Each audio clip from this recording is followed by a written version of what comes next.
India Nepal को petrol देता है, फिर भी नेपाल में पेट्रोल की प्राइस कम है और इंडिया में ज्यादा।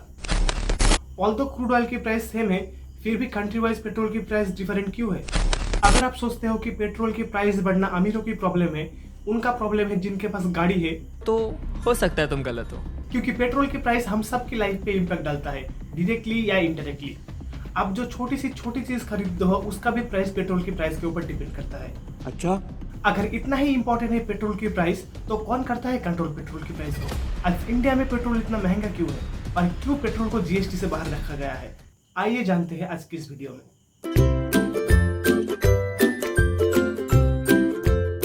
आज हमारे देश में डायनामिक प्राइसिंग सिस्टम का यूज किया जाता है पेट्रोल की प्राइस डिसाइड करने के लिए।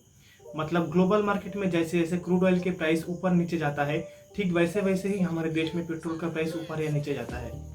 लेकिन हिस्टोरिकली ऐसा नहीं था। बहुत साल पहले पेट्रोल की फाइनल प्राइस गवर्नमेंट ही डिसाइड करते थे, लेकिन इससे गवर्नमेंट के ऊपर बहुत ज़्यादा प्रेशर क्रिएट होता था कि पेट्रोल की प्राइस इतना हाई नहीं होना चाहिए, पेट्रोल के ऊपर टैक्स इतना नहीं होना चाहिए, वगैरह वगैरह। इसीलिए 2010 में मनमोहन सिंह सरकार ने पेट्रोल की प्राइस को डीरेगुलेट कर दिया एंड 2014 में मोदी सरकार ने डीजल की प्राइस को डीरेगुलेट कर दिया।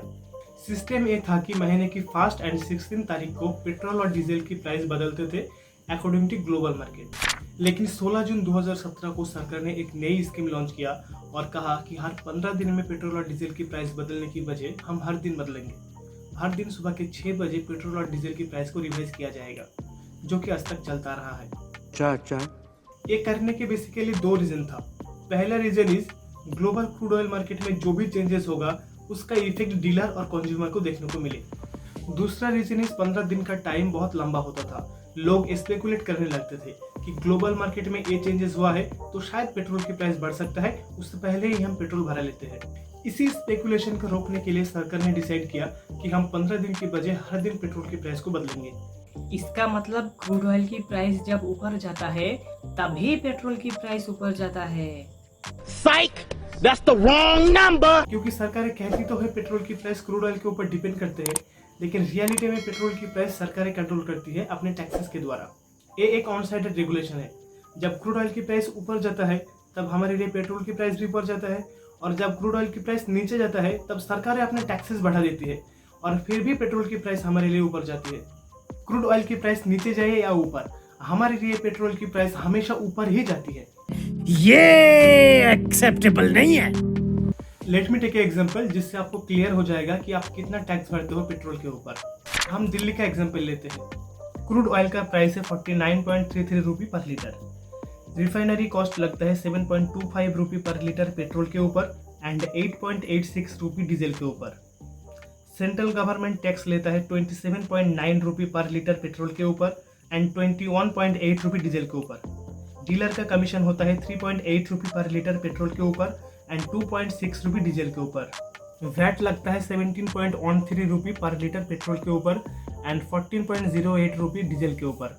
फिर फाइनल प्राइस आता है 105.41 रुपये पर लीटर पेट्रोल का एंड 96.67 रुपीज डीजल का। हम ऑलमोस्ट 60% टैक्स पे करते हैं पेट्रोल और डीजल के ऊपर। अरे मुझे चक्कर आने लग गया अब। ये सिर्फ दिल्ली का एग्जांपल है। अलग अलग स्टेट के अलग अलग वैट के हिसाब से प्राइस कम या ज्यादा हो सकता है। Okay. अगर हम बाकी देशों से कंपेयर करते हैं तो आपको और अच्छे पता चलेगा कि इंडिया में पेट्रोल कितना महंगा है। पाकिस्तान में petrol price around 62 rupees per litre है, बांग्लादेश में around 78 rupees, Sri Lanka 75 rupees. Even Nepal जो खुद इंडिया से पेट्रोल लेता है वहाँ भी पेट्रोल के rupees around 96 rupees per litre है।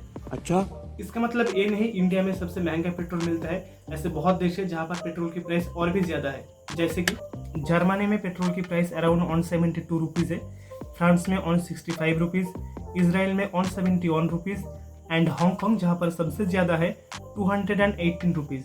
लेकिन इन सारी डेवलप्ड कंट्री में लोगों की अर्निंग भी ज्यादा है।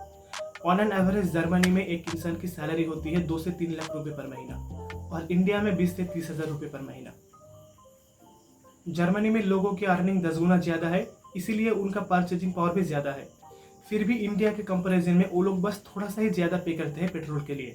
इस हिसाब से हम इंडियन पेट्रोल के लिए 10 गुना ज्यादा पे करते हैं। सही बात है। अभी एक और क्वेश्चन रह जाता है कि पेट्रोल को जीएसटी से बाहर क्यों रखा गया है।